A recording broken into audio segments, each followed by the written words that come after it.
Please welcome the 46th President of the United States, Joe Biden, and the Vice President of the United States, Kamala Harris, accompanied by Secretary of Labor, Marty Walsh, and Ironworkers Local 5 apprentice, Kernita Jordan.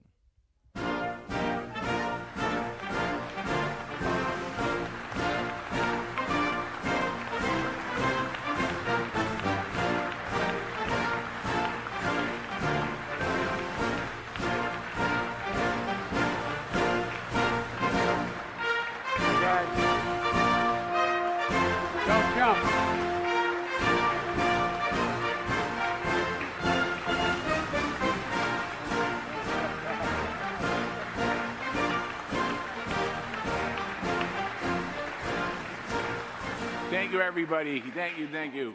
You can please have a seat. I want to welcome everyone to this historic event here at the Ironworkers Hall. I want to thank Business Manager Aaron Best. I want to thank Ray Cleland and everyone here at Local 5. I almost said Local 7. Local 7's in Boston, but sorry. But I want to thank you all, and thank you for hosting us today. As a proud member of Labor's Local 223 in Boston, it's always great to be back into a union hall. Today joining us is Secretary Jennifer Granholm. Secretary Granholm, thank you for being with us today.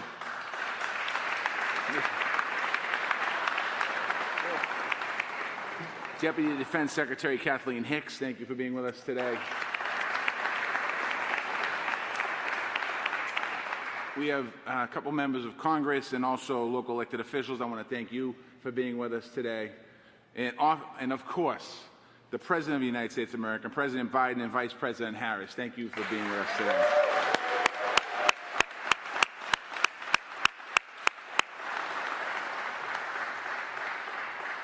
Today, they are proving once again that this is the most pro-labor, pro-worker administration in our nation's history. And in a few minutes, the President of the United States is going to sign an executive order. That order will make sure that big, federally funded construction projects are governed by project labor agreements. And I know from experience, PLAs guarantee great projects and good jobs.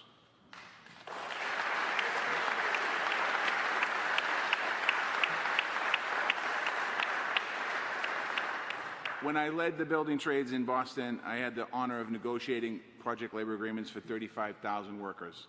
And when I was mayor of Boston, I saw those project labor agreements bring opportunity, equity, and resiliency to our city. PLAs are powerful tools. They protect taxpayers' investments, bringing projects in on time and on budget. They guarantee high-quality results built by the most highly skilled workers in the country, union workers.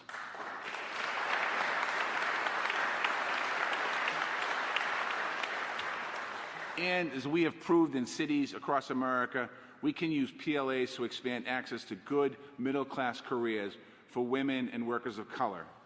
That means a more inclusive economy, and it's a top priority for me as Labor Secretary and for this entire administration.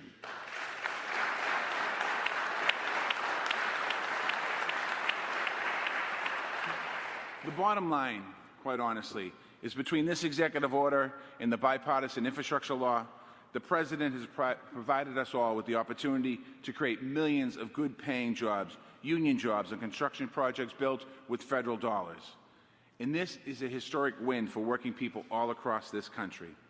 Now, I have the honor, the incredible honor, of turning this podium over to a champion of working people all across this country. She is fighting every single day for the rights of workers to be able to join a union, to be paid what they deserve, and get the care and the health care and the family care that their families need. Sisters and brothers, please join me in welcoming the Vice President of the United States of America, Kamala Harris.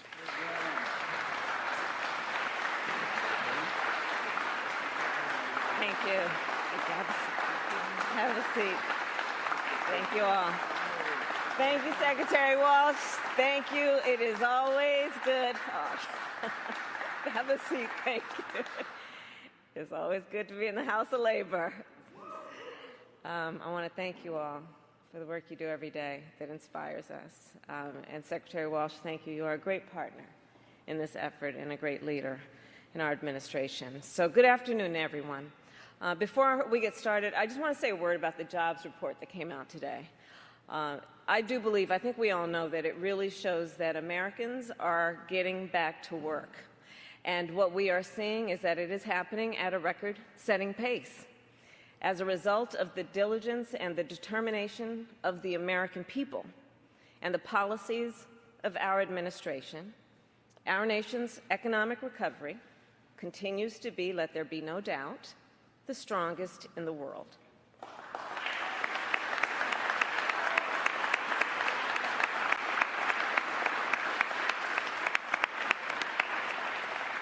And again, I want to thank Marty Walsh for his introduction and the work you do every day.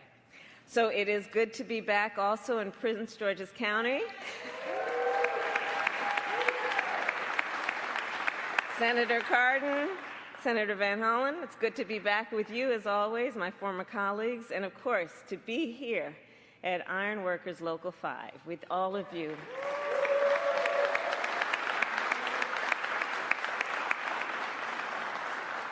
And I know we're all waiting to hear in a moment from one of the greatest friends of union labor workers, President Joe Biden. So I just have a few comments to make. All of the workers gathered here know that our administration will always stand in solidarity with you and with organized labor. It comes from our heart, it comes from our soul. We are unequivocal and clear about the importance of that relationship, not only to us and our administration, but to our country and the working men and women of America. Because we know union workers built our nation.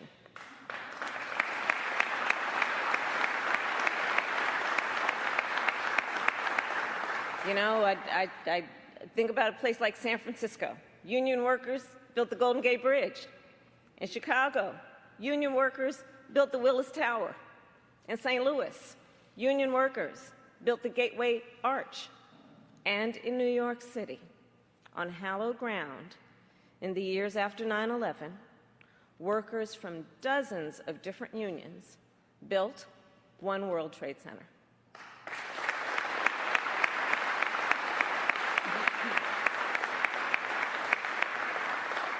And so the point there being, when our nation needs something to be built right, and those things that, by the way, are recognized throughout the world as the epitome of carpentry, of building, of what we do in terms of the skills that those workers apply, we receive worldwide recognition. So when the United States needs something to be built right, we turn to union workers. And the reason for that is also clear. Union workers are committed workers, productive workers, efficient workers, skilled workers. They are well trained and well prepared to get the big jobs done and to do them right, not to mention on time and on budget.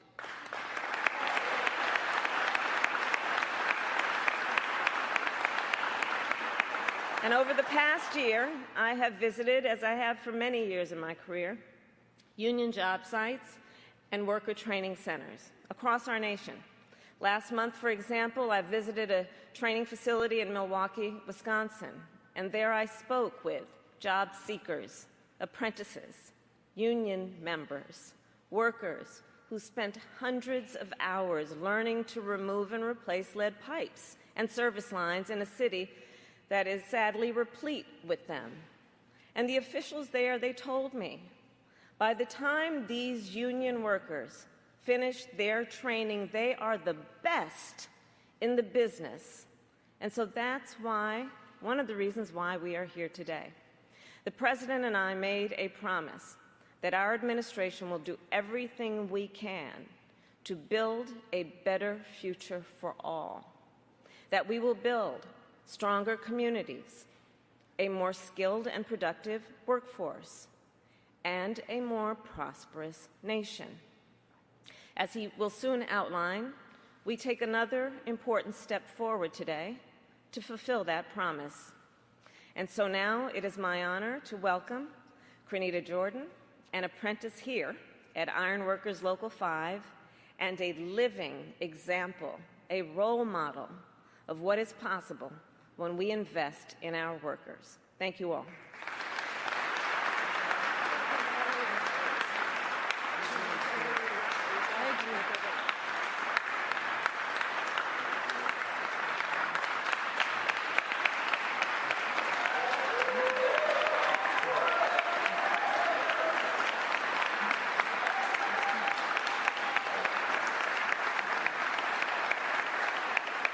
Thank you, everybody. First, I want to say good evening, everybody. My name is Crenita Jordan, and I'm proud to be a fourth-year union apprentice at Local 5 Ironworkers.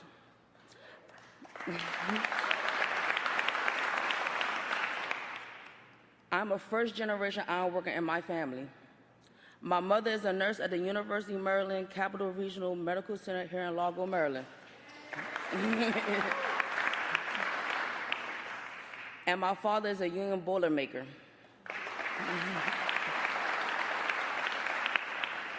When I started construction, my employer didn't take me seriously because I was a young woman and stuck me in a truck all day. Luckily, an ironworker saw me looking miserable and recommended I apply to this apprenticeship. I did. And before I knew it, I was at the National Ironworker Pre-Apprenticeship Program for Women in California. Our labor and management partnership paid the travel, accommodations, food costs for all women across the country to help jumpstart our career in the trades. After 3 years of intensive training, I came home and started my apprenticeship in Local 5.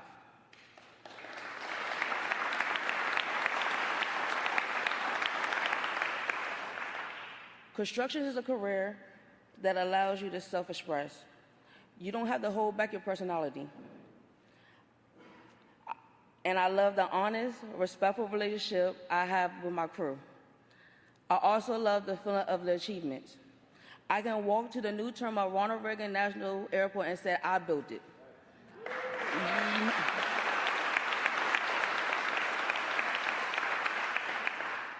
I can point to the shimmering glass windows at DC Wharf and say, I put those in.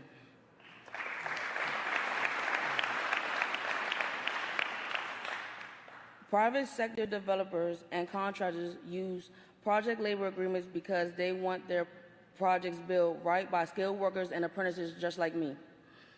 That's the goal of the executive order that the President will sign here today, to make sure the federal construction projects are completed safely, on time, and under budget.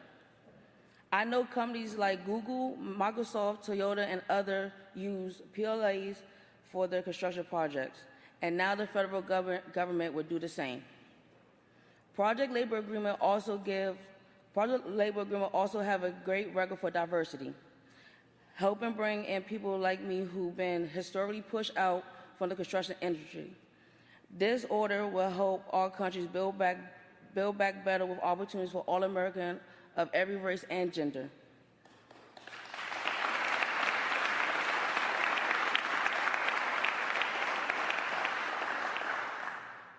I can't wait to graduate from my apprenticeship this summer and to get to work on the big projects covered by this executive order. But first, it's my honor to introduce the man who's going to sign it.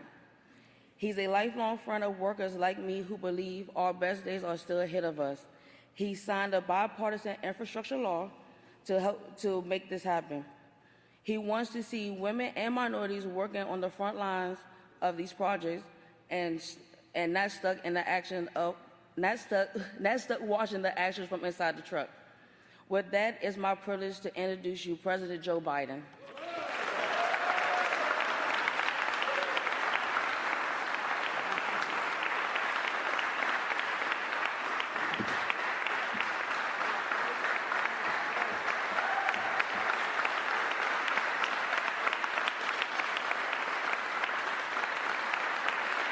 That's progress.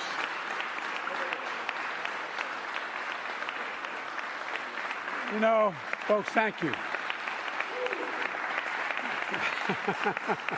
Thank you. Before I begin my somewhat formal remarks, walking in here today and seeing you guys sitting on that beam, first local ever to endorse me. There's a guy named Tommy Schrank in Ellesmere, Delaware, local ironworkers, and asked me to come out to a site. They took me up on an elevator outside, and there's 4 of them, crazy sons of guns like y'all, sitting having their lunch on a beam, I guess about 12 stories above the ground. You're nuts. Thank God you are. I tell you what, you gotta not only have some brains, but you gotta be coordinated to be an iron worker, man. And I was told that they said, you know, they've done a cutout of number 46, the presidency. I'm the 46th president. And I'm thinking, well, maybe I can take it home. That's solid steel, man. And you guys did that on your time. Well, thank you very much. I'm not going to try to take it home. But look, folks, it really is, it's an honor to be here, for real. And I want to thank your soon-to-be new, full-blown, full-bore iron worker. Marty's already trying to get her to Boston, but that's another thing I got to warn you about. But folks, look, it's an honor to be here with Vice President Harris and with Labor Secretary Marty Walsh, a proud member and former president of Laborers Local Union 223 up in Boston, and our Secretary of Energy, Jennifer Granholm.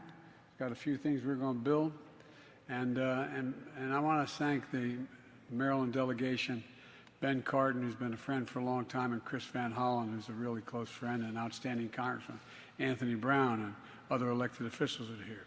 Look, all of whom fight for working people in Maryland and every other state, because if it happens here, it happens around the world, it happens around the country. It's been an honor to be with the iron workers of Local 5, and we talk about building a future that's made in America. We're talking about you. And this time we're going to get it really correct. You know, one of the press persons said to me, and I can't remember who, about 3 months ago, that I don't know if it's factual or not, but he said, you've used the word union as president more than any other president in American history. Well, let me tell you.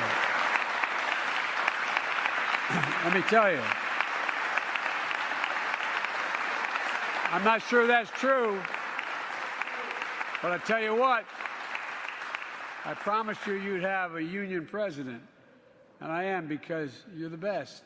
Now, we talk about whether, you know, Wall Street built America. They're good folks in Wall Street. They're not bad folks. They're good people all over the country. I'll tell you who built America, the middle class. And the people who built the middle class are organized labor, unions did. That's not hyperbole. That's a fact. That's a straight fact. And the executive order I'm going to sign today is going to help ensure that we build a better America, we build it right, and we build it on time, and we build it cheaper than it would have been otherwise. You know, the executive order is making sure that federal construction projects get completed on time and under budget, saving taxpayers money, clearing construction zones quickly, and ensuring that everything the federal government signs to contract to build is built to last. You guys really genuinely are the best in the world. That's not hyperbole. It's a fact. To do that, we're using a tool that iron workers here know very well, called project labor agreements. I know you all know it, but folks who may be watching this may not fully understand it. Simply put, these agreements that contractors, subcontractors, and unions put in place before a construction site gets underway, before the construction begins. They ensure that major projects are handled by well-trained, well-prepared, highly skilled workers. And they ward off problems. They resolve disputes ahead of time, ensuring safer work sites, avoiding disruptions and work stoppages that can cause expensive delays down the line. And that makes a big difference for the American taxpayer, because when big construction projects are completed efficiently and with the highest degree of professionalism, it's good for the American taxpayer. That's not hyperbole, that's a fact. We don't talk about it, though. We don't talk about how y'all save the American taxpayers money. It's good for families who live in those communities all across the country with federal construction projects are being built as I speak. And it means that modernization of your local waterways will get done sooner, won't cost twice as much as expected. And when the next storm comes, the power will more likely stay on and homes and businesses will be better protected from flooding. It means new air traffic control towers at the local airports will be up and running more quickly, so flights are safer at the airports and more efficient. It means new housing will be built on our military bases will be of the highest quality, which these service members deserve.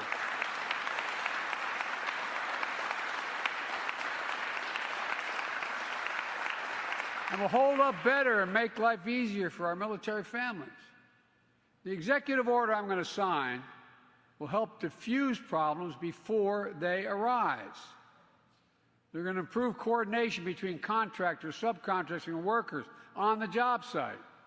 It's going to help guarantee a consistent supply of high-quality, highly trained workers. You know, what people don't understand if don't know the industry is, you know, it's like you going to college, kid, 4 years. 4 years of busting your neck learning a trade. This isn't something you walk up and show up in a day and you raise your hand, I need a job. You work like the devil for it. Fortunately, you get paid while you're doing it. You're able to do it. But it is an education, full-blown education you're getting in your trade. Well, you have a voice on the work site, full commitment to getting the job done. And it's going to raise the bar on quality for some of those vital projects we're going to be building. And we're going to make sure that federal construction projects are staffed with good-paying union jobs.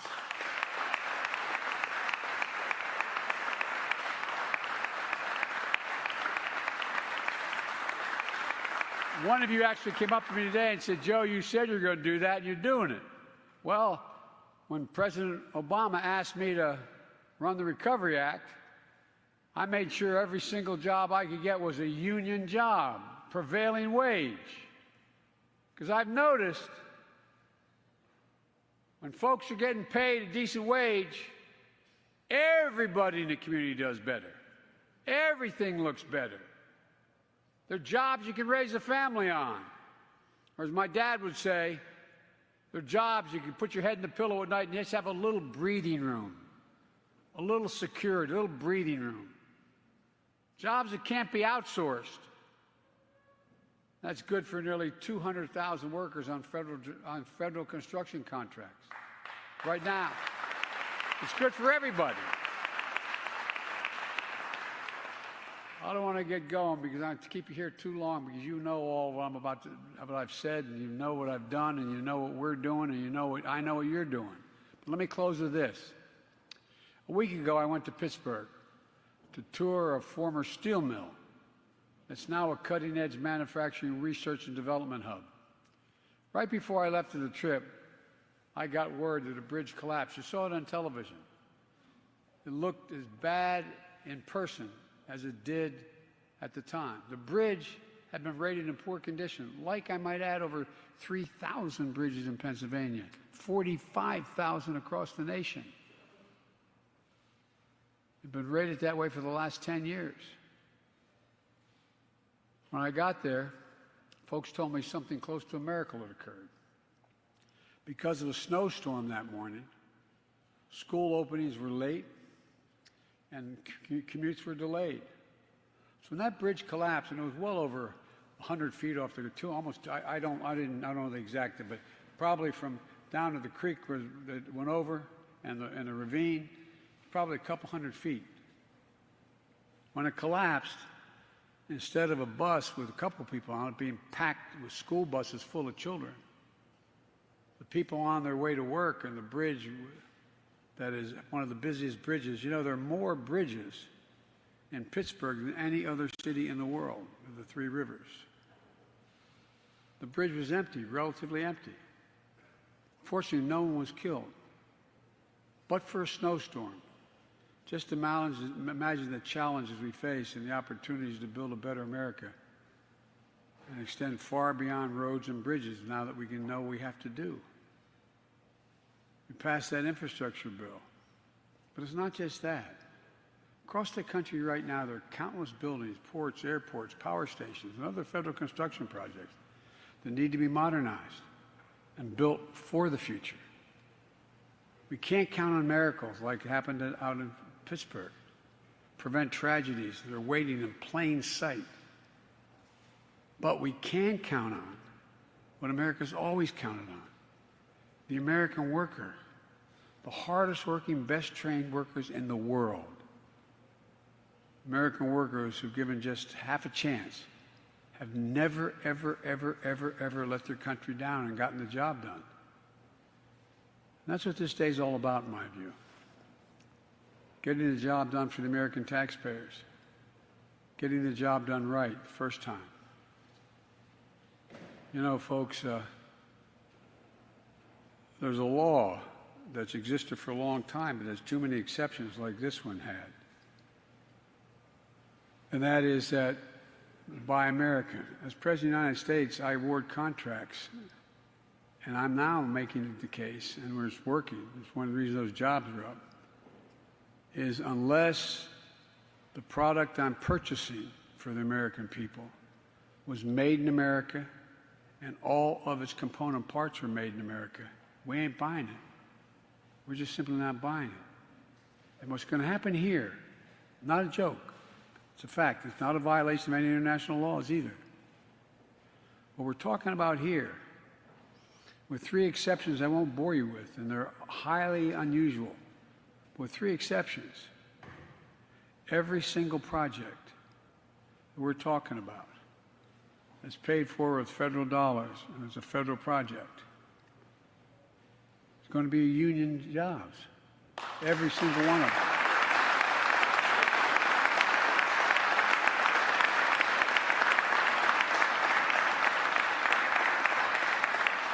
Last time we tried it, there were so many exceptions, I think only 19, 20 jobs. There are going to be thousands of people put to work.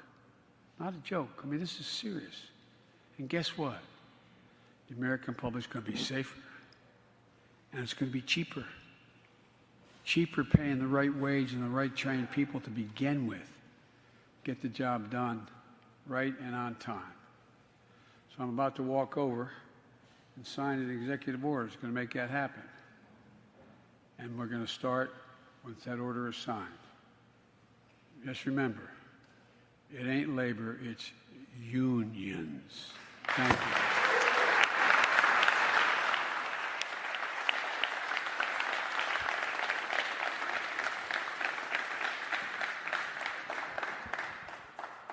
Now, usually you have a pen to give out to everybody around you. But we didn't have enough pens to bring with us.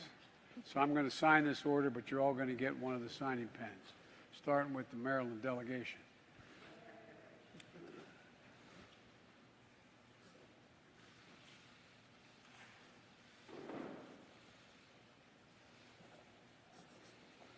There you go.